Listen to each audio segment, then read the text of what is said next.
Love mocktail ಭಾಗ 3 ಕನ್ನಡದ ಹೊಸ ಚಲನಚಿತ್ರ. ಇದೆ ಮಾರ್ಚ್ 19ಕ್ಕೆ ರಿಲೀಸ್ ಆಗ್ತಾ ಇರತಕ್ಕಂಥ ಮೂವಿ.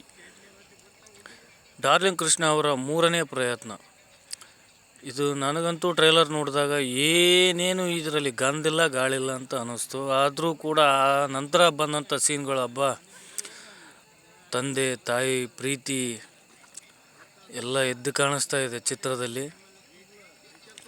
ಎಲ್ಲರೂ ಕನ್ನಡ ಸಿನಿಮಾಗಳನ್ನ ಬೆಳೆಸಿ ಉಳಿಸಿ, ಕನ್ನಡ ಚಿತ್ರಗಳನ್ನ ಥಿಯೇಟ್ರ್ಗಳಲ್ಲೇ ಹೋಗಿ ನೋಡಿ, ಕನ್ನಡ ಸಿನಿಮಾಗಳಲ್ಲೇ ಹೋಗಿ ನೋಡಿ.